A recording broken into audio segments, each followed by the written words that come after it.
La croix nous démontre trois choses. Premièrement, la croix nous démontre la passion de Dieu pour nous. Comment que Dieu est passionné pour l'homme.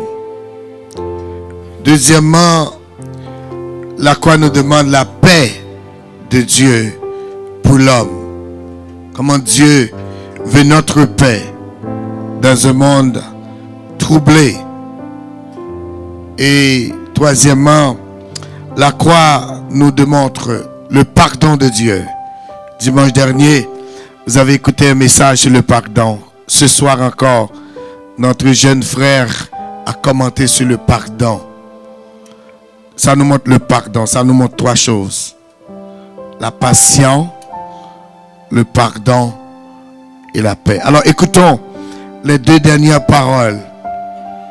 Père, je remets mon esprit entre tes mains et tétélestai, tout est accompli. Écoutons nos deux bien-aimés dans les deux dernières paroles ce soir.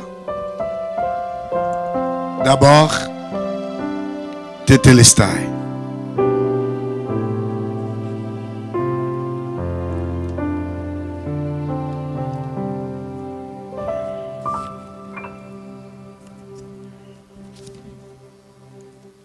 Jean chapitre 19, le verset 30. Quand Jésus eut pris le vinaigre, il dit, tout est accompli. Tout est accompli. Nous allons faire une étude concernant cette parole. Pour commencer, nous allons nous rendre dans le livre de Genèse. Selon les hommes qui ont interprété la Bible, il y a deux courants. Il y a le courant de l'ancienne alliance et la nouvelle alliance. Il y a le courant des 7 dispensations qui dit que la Bible, dispensation selon la théologie, c'est administrer, diriger, gérer. Comment Dieu a géré l'humanité à travers les âges. La première dispensation, c'est l'innocence de la création à l'expulsion du jardin d'Éden. Pendant cette dispensation, il y avait le sacrifice. Le premier sacrifice, c'était dans Genèse chapitre 2, le verset 21. Alors l'Éternel Dieu dit, Dieu fit tomber un profond sommeil sur l'homme qui s'endormit. Il prit une de ses côtes et referma la chair à sa place. L'Éternel Dieu forma une femme de la côte qu'il avait prise de l'homme et il l'amena vers l'homme. C'est le premier sacrifice, c'est-à-dire le sang d'Adam qui a été versé pour la création de la femme. Le sang d'Adam était pur avant le péché, il a le pouvoir de créer. Ça, c'est le premier sacrifice. Le deuxième sacrifice, toujours dans le jardin d'Éden, c'est après le péché. Après le péché, et puis l'Éternel avait tué un animal, et puis il se fit un vêtement et se revêtit Adam et Ève. C'est-à-dire, le système sacrificiel, c'est Dieu qui l'a institué. Et dans Genèse chapitre 3, le verset 13, il dit, dans Genèse 3, verset 15, « Je mettrai inimitié entre toi et la femme, entre ta postérité et sa postérité, celle-ci t'écrasera la tête et toi, tu lui blesseras le talon. » C'est-à-dire, depuis le jardin d'Éden, Dieu a fait la provision pour la délivrance de l'humanité à travers le second Adam qui est Jésus-Christ. Dans la deuxième dispensation, qui est la conscience, la première c'était l'innocence, la deuxième la conscience, Caïn et Abel offrirent des sacrifices à l'Éternel. Et puis cette dispensation c'était chapitre 3 à 8 dans Genèse, et puis troisième dispensation chapitre 8 de Genèse chapitre 8 à 11. C'était le gouvernement humain, la troisième dispensation, gouvernement humain. C'est du déluge à la tour de Babel, Noé offrait des sacrifices. Troisième dispensation, c'était la promesse de l'appel d'Abraham à la sortie d'Égypte. Les patriarches offraient des sacrifices. Quand on dit patriarche, si on prend Abraham, Isaac, Jacob, etc. La cinquième dispensation, c'était la loi de la sortie d'Égypte à la crucifixion de Jésus. Pendant toute cette dispensation, les hommes offraient des sacrifices à l'Éternel. Et puis c'est là qu'on va trouver, comme l'autel, etc., il y a plein de sortes de sacrifices. Mais ça, c'est pour vous amener à Christ qui a donné sa vie sur le bois du Calvaire selon la nouvelle alliance. Et on nous dit que il va y avoir encore de sacrifices dans le millénium, parce que Christ avait prédit ça, il dit, je ne mangerai plus ce pain avec vous, je ne boirai plus cette coupe avec vous jusqu'à ce que le royaume de Dieu soit arrivé. C'est-à-dire, dans le millénium, il va y avoir encore du sacrifice. En conclusion, les nouveaux cieux et la nouvelle terre, selon l'Apocalypse chapitre 21, le verset 22, se situent au-delà des 7 dispensations. Contrairement à certaines idées reçues, incorrectes, les dispensations ne présentent pas des moyens de salut différents selon les époques. Il existe un seul plan du salut à travers toutes les époques. L'objet de la foi est toujours Dieu. Ce qui est exigé pour le salut reste toujours la foi. La base du salut demeure toujours le sacrifice sanglant accompagné de la grâce de Dieu. Le paiement effectif pour tous les péchés et les sacrifices de Jésus-Christ sur la croix. Sa valeur est rétroactive pour ceux de la dispensation précédente. Je répète, sa valeur est rétroactive pour ceux des dispensations précédentes qui offraient des sacrifices des animaux.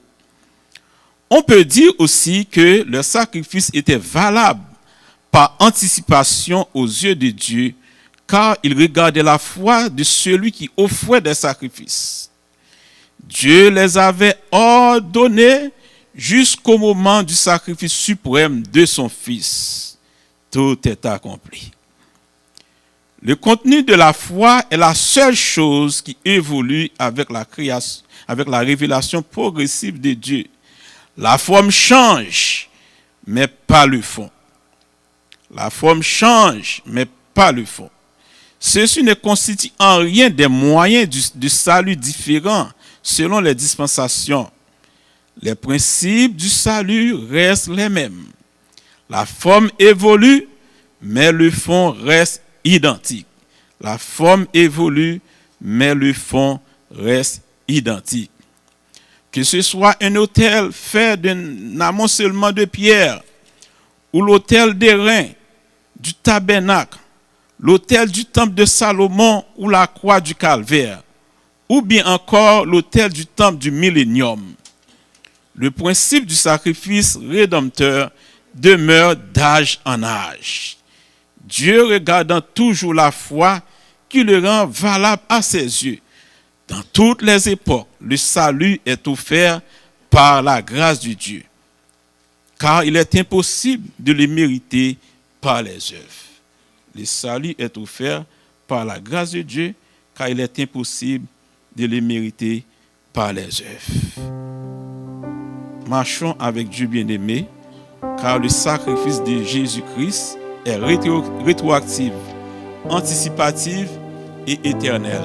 Tout est accompli.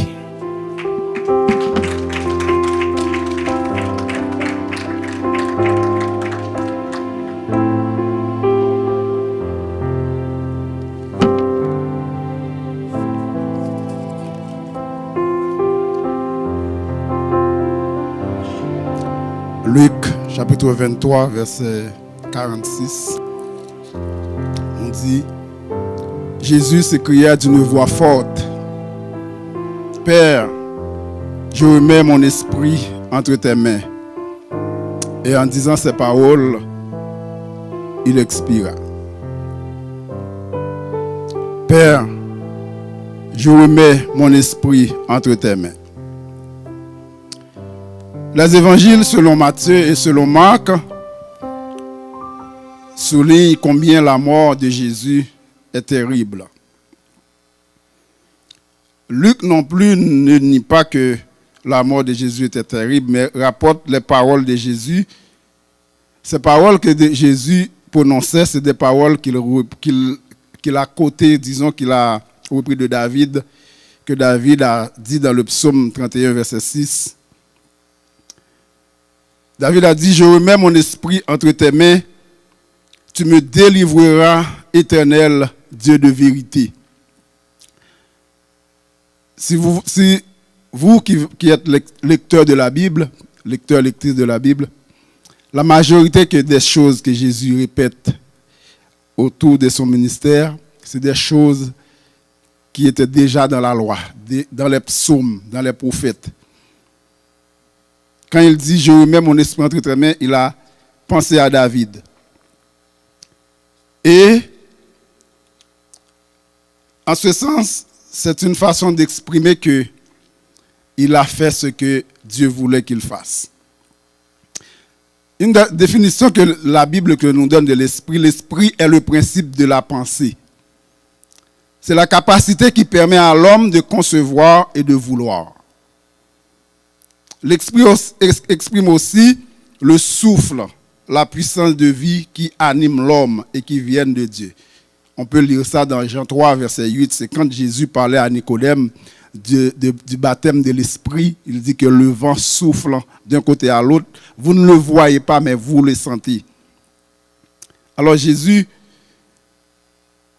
quand on dit que l'esprit a la capacité à l'homme de concevoir et de vouloir, ça nous montre que quand Jésus dit dans Jean 10, verset 18, quand il déclare, il dit « Personne ne me l'ôte, mais je la donne de moi-même.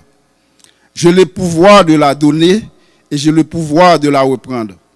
Tel est l'ordre que j'ai reçu de mon Père. » C'est-à-dire que Jésus qui est mort à la croix, ce n'est pas quelqu'un qu'on a tué, qu'on pouvait tuer. C'est lui qui a accepté volontiers de donner sa vie à la croix selon les directives de son Père. Quand Jésus remet son esprit entre les mains du Père, on note trois petites choses. Il est d'abord persuadé qu'il a vécu sa courte vie sur terre en respectant les exigences de son Père. Pour dire que Père, je remets mon esprit entre tes mains, c'est pour se dire que j'ai fait ce qui m'a été donné comme responsabilité. Maintenant, je peux remettre mon esprit entre tes mains. Il est persuadé. En Hébreux 9, 14, il dit « Combien plus le sang de Christ qui, par un esprit éternel, s'est offert lui-même sans tache à Dieu. » C'est-à-dire que le sang de Christ qui a été coulé, c'était un sang sans tache qui a accompli un critère de Dieu, c'est-à-dire que c'était un agneau sans défaut. Dans le sacrifice lévitique, l'agneau qu'on doit offrir, c'est sans tache, sans défaut, sans aucun défaut. C'est-à-dire que le sang de Jésus accomplissait la volonté de Dieu. Jésus savait ça aussi. Deuxièmement, par ce sacrifice, Jésus est devenu le médiateur d'une alliance nouvelle, comme Frère Brandt vient de relater à la fin de cette dispensation. Eh bien, Jésus est devenu le médiateur d'une nouvelle alliance éternelle qui nous réconcilie avec Dieu. Comme il a fait ça, connaître comment que depuis le jardin d'Éden, nous étions ennemis avec Dieu. En Hébreux 9, verset 15, il s'est offert aussi, troisièmement, il s'est offert une fois pour toutes, donc il n'y aura plus à s'offrir une ou plusieurs fois. C'est-à-dire que quand on était petit, quand on regardait les films sur Jésus, nous on pensait qu'à chaque fois cette période arrive, Jésus est mort. Nous, c'est ça qu'on connaît. Surtout en province, on ne travaillait pas, on ne cultivait pas la terre ce jour-là, on ne veut pas verser de sang, etc. Mais Jésus nous montre qu'il a accompli ce sacrifice une fois pour toutes. Eh bien, ça ne va jamais arriver. Et nous savons que quand nous sommes réunis ici ce soir, c'est pour célébrer que Jésus a été a été à la croix pour être mort et il est ressuscité. Et demain matin, nous venons encore ici pour célébrer la résurrection de Jésus.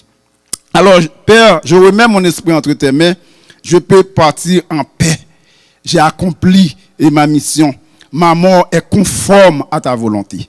Alors, ce soir, question que je posais à chacun de nous, à moi aussi, combien d'entre nous peut être sûr à la veille de notre mort d'avoir vécu notre vie en conformité à la volonté de Dieu, qui pourra un jour déclarer comme Jésus, Père, je remets mon esprit entre tes mains.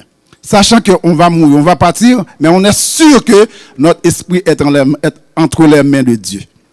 Alors ce soir, que ça, chaque fois que nous commémorons cette période, ça, nous lisons ces paroles, nous écoutons ces paroles, c'est à ça nous devons penser. Nous devons penser à ça. Nous-mêmes qui chita là, je dis, si je dis nous devons partir pour l'éternité, qui côté l'esprit nous repose? Est-ce que c'est entre les mains de Dieu que l'esprit nous repose? Nous devons poser nos questions. Père, je remets mon esprit entre tes mains. Que le Seigneur vous bénisse.